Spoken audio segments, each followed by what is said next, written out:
Bienvenidos, queridos televidentes, a su programa Entérese. En Entérese hoy vamos a tratar un tema que yo estoy seguro que todos los que están viendo el programa, que pertenecen a la tercera edad, a esa a la cual yo pertenezco, en una forma u otra padecen de él. Vamos a hablar de los temas reumatológicos, de la reumatología, de la artritis, de la osteoporosis, de la osteoartritis. ¿Y quién mejor para hablarnos de ellos que alguien que está con nosotros hace muchísimos años? Cuando apenas comenzamos nuestros programas, Entérese, hace ya más de 20 años, él había sido nuestro invitado, porque ustedes lo han pedido muchísimas veces. Nos referimos al doctor José R. Rovira. Bienvenido a nuestro programa, doctor. Muchas gracias por invitarme una vez más, siempre es un placer. Cuando veníamos, le decía hoy por el camino, doctor, cuando vinimos a los primeros programas, su cabellera era negra completamente y hoy todavía no es de la tercera edad, muy jovencito, pero ya va cambiando. Vamos llegando, vamos llegando. Antes de hablar del tema que siempre iniciamos todo esto, de la artritis, vamos a hablar de algo que es sumamente importante dentro de ese campo, la osteoporosis. La osteoporosis, doctor. ¿Qué es la osteoporosis? Mira, todos los individuos empezamos a perder calcio de los huesos más o menos como a los 40. En las mujeres, esa pérdida de calcio se acelera alrededor de la menopausia. Llega un momento que los huesos se debilitan tanto que tienden a tener más fragilidad y a partirse, fracturas relacionadas a la osteoporosis. La osteoporosis, uno de los problemas grandes de la osteoporosis es que es una enfermedad silente, no causa síntomas. Okay. No huele nada hasta que te partes un hueso. Y el tratamiento hoy en día de la osteoporosis, el énfasis es en tratar de prevenir esas fracturas, detectar la osteoporosis a una edad relativamente temprana, tratarla y reducir, porque no podemos eliminar, pero podemos reducir ese riesgo de fractura. ¿Cómo? O sea, usted ya dijo ya que no hay síntomas. ¿Hay factores de riesgo? Sí, cómo no. El ser mujer es número uno, ser delgada, haber tenido una menopausia relativamente temprano, tener una historia familiar de osteoporosis. Si su mamá, si su abuela tuvieron osteoporosis y partieron la cadera, usted tiene más riesgo. Ciertas medicinas, personas que toman corticosteroides derivados de la cortisona, personas que toman anticoagulantes por mucho tiempo, personas que toman ciertas medicinas anticonvulsivas, todas estas cosas aumentan el riesgo. La falta de ejercicio. ¿Cómo entonces, si no hay síntomas, no hay nada de eso, cómo usted detecta, cómo esa persona, cómo ese televidente que nos está viendo en la casa, tenemos que esperar que la persona comience a jorobarse para detectarlo? Lo que no queremos es esperar hasta que la persona se fractura el hueso. En el caso de las mujeres que son el grupo que están a mayor riesgo, en algún momento alrededor o después de la menopausia se debe hacer un asesoramiento de los factores de riesgo que tiene esa persona, y si tiene suficientes factores de riesgo se hace lo que se llama una densitometría ósea, se mide la densidad del hueso. Hay una prueba relativamente sencilla que se hace en muchos lugares, en todas las ciudades de los Estados Unidos, y te mide la densidad del hueso.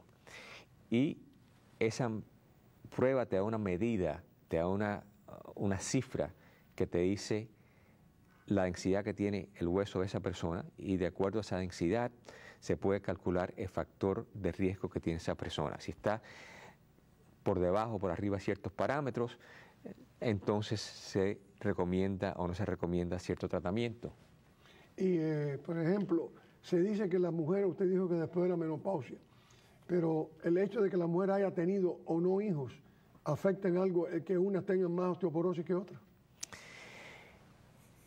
El no tener hijos aumenta un poco el riesgo de la osteoporosis, pero lo que más aumenta el riesgo de la osteoporosis en la mujer, fuera de herencia, etcétera, etcétera, es haber tenido una menopausia temprano, o quirúrgica, porque tuvieron que quitar los ovarios por lo que sea, o fisiológica, y esas personas tienen mayor riesgo.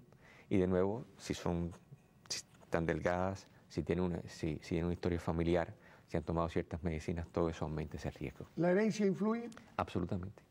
O sea, el hecho de que su mamá, su abuela, alguien en la familia ha tenido osteoporosis, las posibilidades son mayores. Eso es una de las banderas rojas que te dice que con esta persona tienes que tener más cuidado y tienes que ser un poquito más agresivo en la parte diagnóstica y también en la parte de tratamiento. Y la enfermedad que por lo menos, por lo que yo veo, que cada vez que yo traigo aquí un especialista, como el caso suyo, la liga con todo, la famosa diabetes.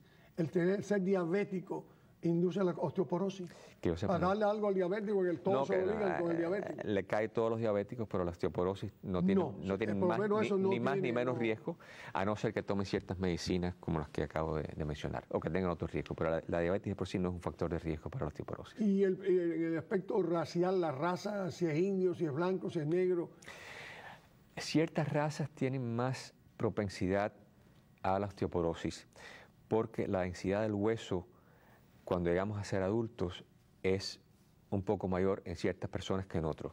Los asiáticos tienen más riesgo de osteoporosis, las personas afroamericanas, las personas de raza negra tienen un poquito menos de riesgo de la osteoporosis. Pero si llegamos a ser suficientemente viejos, todos vamos a tener riesgo y todos tenemos que estar conscientes de este problema. O sea, en el hombre, usted está hablando ahí como en líneas generales, ¿hay posibilidad de la osteoporosis en el hombre? Absolutamente. En las mujeres la osteoporosis empieza a ser un problema a final de los 40, en la década de los 50. En los hombres generalmente antes de los 70 es infrecuente, pero después de los 70 sí, es un riesgo. Y de nuevo, los mismos factores de riesgo, inactividad, ciertas medicinas, los delgados. Una de las pocas cosas para la cual la obesidad sirve es que protege un poco contra la osteoporosis. Bueno, pero es que los aspectos negativos pero los aspectos negativos son tan grandes que por favor no engorden para prevenir la osteoporosis. Es mejor la osteoporosis que no todo lo demás. ¿No? El tratamiento, doctor. ¿Cuál es el tratamiento?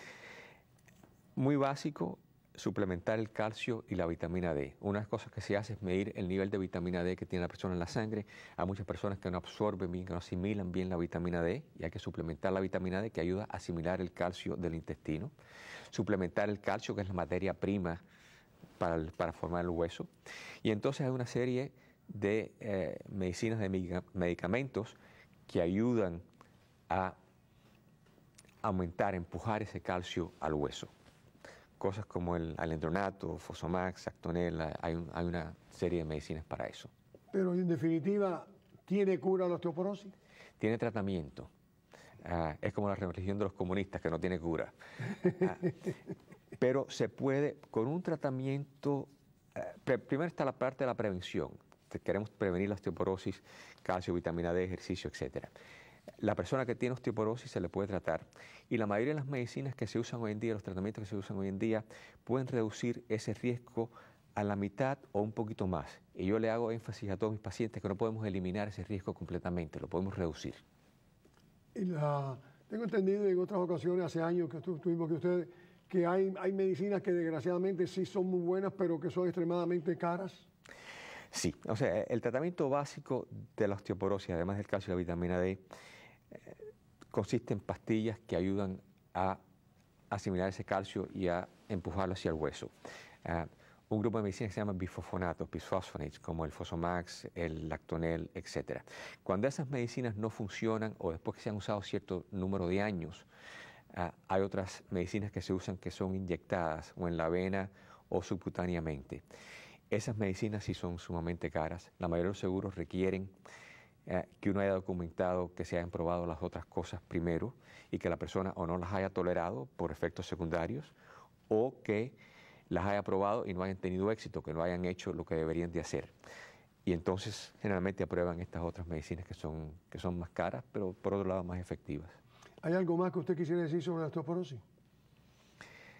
Hagan ejercicio, sobre todo las mujeres. Chequéense. Los ginecólogos, muchas veces las ginecólogas son los que más acceso tienen a la mujer, que son las personas que tienen más riesgo, y muchas veces son ellos y ellas las que ordenan las pruebas para detectar si la persona tiene osteoporosis, y si tiene osteoporosis, trátesela efectivamente. Bueno, yo creo que más o menos ya tenemos una idea dentro de este campo, de esta primera cosa que se está viendo tanto mujeres con osteoporosis. Mucho énfasis antes de salir del tema, perdón que te interrumpa. La osteoporosis es una enfermedad asintomática, no causa síntomas. El primer síntoma es cuando la persona se parte el hueso. Y la idea de tratar la osteoporosis no es que esa prueba de la densidad de los huesos luzca más bonita, es que la persona a la larga no se parte un hueso. ¿Okay? Y lo otro que es importante, porque a veces uno trata a una persona con osteoporosis y viene la persona y me dice, doctor, esto que usted me está dando no me ha hecho nada para los dolores.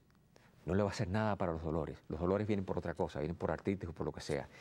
Esa pastilla o esa inyección para la osteoporosis lo único que va a hacer es reducirle el riesgo que usted en un futuro se parte una cadera, se parte una vértebra, tenga una fractura.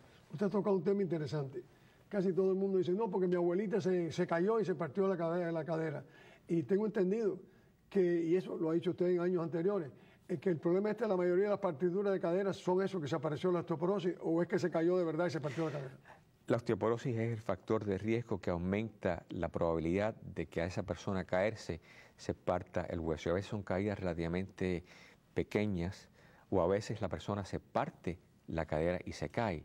O sea, es una fractura a veces espontánea en vez de la otra manera. Bueno, ya hemos completado la problema de la osteoporosis. Vamos ahora a la osteoartritis, que es otra también que se oye hablar mucho de ella. Que todo lo que tienen en común es el prefijo osteo. Son animales completamente diferentes. La artritis es un proceso degenerativo. Osteoartritis. Sí, la osteoartritis es un proceso degenerativo en las articulaciones, universal, asociado con la edad.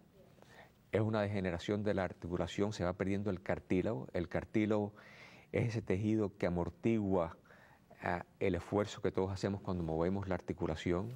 Es lo que nos deja caminar sin que haya dolor. Y a medida que ese cartílago se va gastando o va cambiando las propiedades físicas de ese cartílago, viene el dolor en la rodilla, en la columna, en las manos. Se forman esos nodulitos en las manos que son tan feuchitos. ¿Se pueden ver aquí la mano esta? Y a la larga viene dolor, sobre todo rodilla, caderas, columna, hombros. Esas son las áreas donde más afecta la osteoartritis. Las manos también, pero los síntomas ahí generalmente no son tan serios.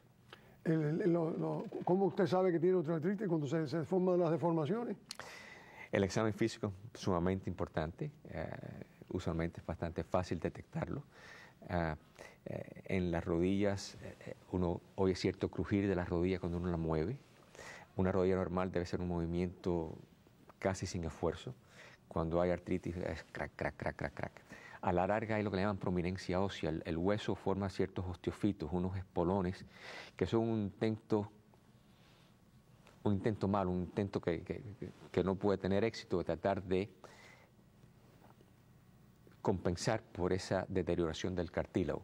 Y a la larga causa más dolor y causa más problemas. Las radiografías son importantes. En el caso de la columna muchas veces se hacen resonancias magnéticas, los famosos MRIs. Todas esas cosas nos ayudan a detectar la osteoartritis. Para lo que no hay en la osteoartritis son pruebas de sangre. Las pruebas de sangre no nos ayudan para nada. Es un proceso local, no es un proceso sistémico. ¿Y a quiénes afecta? Los mismos hombres que mujeres. ¿A quién afecta la osteoartritis? A la larga a todos. O sea, si llegamos a la década de los 80, por ejemplo, más del 80 al 90% de los individuos a esa edad tienen algo de osteoartritis. O sea que cada década, después de los 40, más y más y más. No hay mucha diferencia entre hombres y mujeres. La obesidad está surgiendo como un problema cada vez mayor, sobre todo para la artritis en las rodillas. Se puede hacer una curva paralela entre el peso y la incidencia de osteoartritis. Y a medida que vemos más obesidad en nuestra población, estamos viendo más osteoartritis, sobre todo en las rodillas. Yo quisiera que usted insistiera más en eso, porque veníamos por el camino antes de comenzar el programa, hablando de ese fenómeno y sus estudios, el seminario que usted ha estado, del problema de la obesidad, porque hoy la obesidad es nuestro enemigo número uno. Lo que hablábamos, hace un par de años estaba yo en una de esas conferencias que vamos todos los médicos para ponernos al día. El conferenciante estaba hablando de osteoartritis de la rodilla y ciertos tratamientos que hay hoy en día para eso. Y sacó un mapa de los Estados Unidos, con los 48 estados, Alaska y Hawái no estaban incluidos. Y si había poca obesidad estaba en blanco, si había más obesidad en gris, si había mucha obesidad en negro. De la década de los 40 a hoy en día. Y cada década uno veía como ese mapa, habían cada vez más y más estados grises y estados negros, donde había más obesidad, hasta hoy en día. La tasa de obesidad hoy en día es increíble. La comida en este país es relativamente barata y tiene todos los ingredientes que uno debe tener, demasiado carbohidrato, demasiado grasa. Y de nuevo, ese exceso de equipaje que yo le llamo, ese exceso de peso a las articulaciones que tienen que cargar el peso del cuerpo, lleva cierto deterioro. Es un proceso de uso y desgaste. Las rodillas, los tobillos, los pies, la columna, las caderas, pero sobre todo las rodillas son las que sufren. El tratamiento, ¿qué tratamiento usted le pone? Primero, cambiar su estilo de vida. Si usted tiene una vida sedentaria, trata de hacer un poco más ejercicio. Si está obesa, pierda de peso. Segundo, hay ciertos ejercicios que se pueden hacer para la rodilla, para la columna, etc. Y después medicamentos, lo más sencillo, cosas como acetaminofén, Tylenol, antiinflamatorios, analgésicos, fisioterapia, inyecciones. Están las inyecciones de corticoide, que aunque tienen ciertos efectos secundarios y tienen ciertos problemas, todavía se usan. En el caso de la rodilla, otro tipo de inyección que las anuncian mucho por televisión, que es como un lubricante para la rodilla. Aquí en Miami las conocen como la cresta de gallo porque los productos originales los sacaban de la cresta del gallo, del cartílago de las gallinas y del gallo. Hoy en día hay productos que son sintéticos, pero que hacen el mismo trabajo, que lubrican la articulación. Y por último, si la articulación está muy mala, en el caso de la rodilla y la cadera, se puede reemplazar la rodilla o la cadera. Pero la meta es no llegar a eso. Doctor, el problema es el siguiente: ninguna esta tras la anterior, osteoporosis, osteoartritis, todo este tipo de cosas, no lleva a uno a la muerte, no producen la muerte. Como otras enfermedades cardiológicas que te llevan a la muerte. Generalmente no. Una fractura de cadera te puede matar. O sea, las estadísticas de la sobrevivencia de una persona de 70, 80 años que tiene una fractura de cadera es comparable a la sobrevivencia de algunos pacientes con algunos tipos de cáncer. O sea, no solo le cambia la calidad de vida, sino que por las complicaciones, o sea, no es la fractura por sí, pero el coágulo que puede venir después o el hecho que la persona ya pierde la movilidad. Si tú quieres matar a alguien, quítale la movilidad, ponlo en una cama. Todas esas cosas influyen en lo que la persona va a vivir. O sea, que sí, impacta no solo la calidad de vida, sino también la longevidad. Bueno, hay movilidad en ella. Ya hemos tratado esto de la osteoartritis, la osteoporosis. Vamos a irnos al campo de la artritis, que hay tantos, hay diferentes tipos de artritis. Vamos a hablar sobre la artritis, que es tan común en todo el mundo. La más común de todas las artritis es la osteoartritis que hemos hablado, que es la artritis degenerativa, la artritis que viene por uso y desgaste, que es la artritis que ya nos toca por ya no ser tan jóvenes. Ahora, la segunda forma de artritis más común es la artritis reumatoide, que es una artritis mucho más agresiva. Primero porque afecta a gente joven. Hay hasta una forma juvenil. Hay un reumatólogo aquí en Miami que trabaja en el Children's, que se dedica a ver artritis en niños. También esa artritis reumatoide es una enfermedad que causa mucha inflamación y puede destruir las articulaciones mucho más rápido. La osteoartritis estamos hablando de años y de décadas de evolución. La artritis reumatoide en 6 meses, en un año, ya puede causar daño irreversible en una articulación. Y por eso es muy importante tratar de diagnosticarla rápidamente y por un tratamiento agresivo. Ahí el tratamiento ya cambia. El tratamiento ahí es a base de medicinas fuertes como el metotrexate, que originalmente era una medicina que se usaba en la quimioterapia. Muchas veces hay que usar un poco de cortisona. Y hoy en día hay también lo que llaman agentes biológicos, que son inyecciones que sí van muy a la raíz del sistema inmunológico, que es una aberración en el sistema inmunológico, lo que está causando la inflamación y la destrucción en esas articulaciones. Mujeres jóvenes tienen mucho riesgo de osteoporosis. 3 mujeres por cada...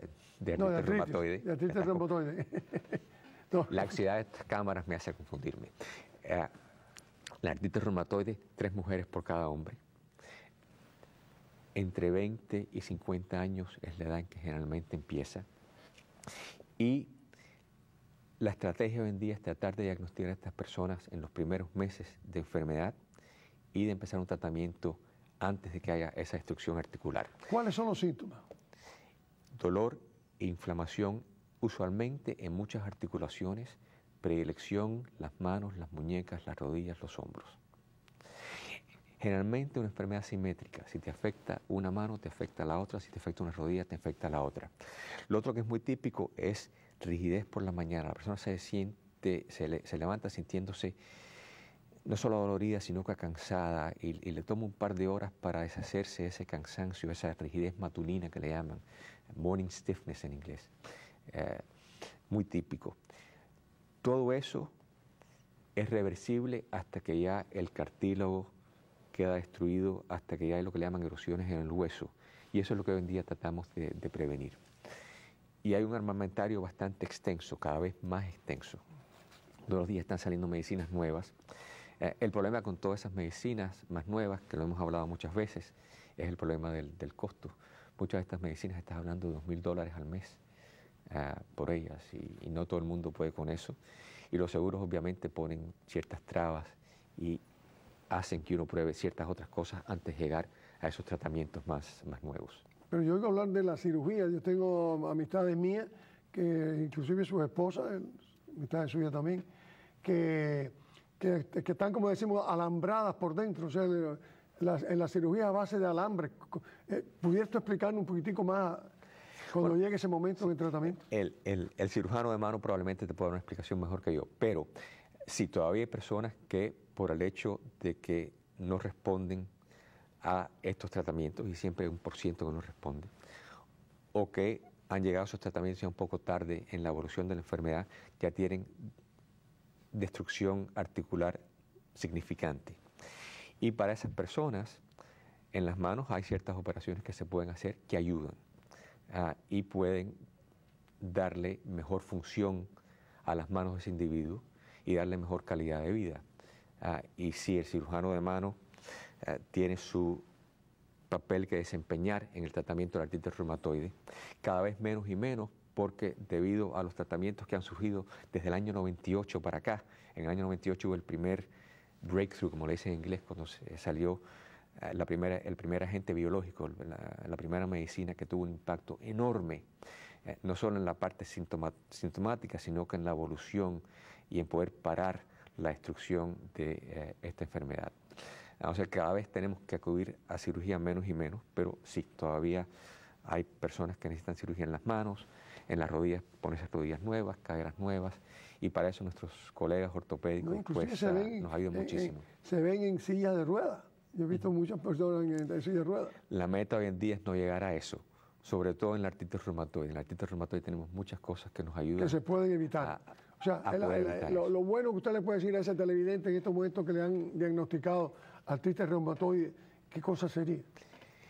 Si a usted le han diagnosticado una artritis reumatoide en los primeros 6 meses de su evolución y está bajo un tratamiento adecuado, usualmente en manos de un reumatólogo o una reumatóloga, porque cada vez hay más reumatólogas, la oportunidad, la probabilidad que usted tiene de tener un buen desenlace hoy en día es mejor que nunca.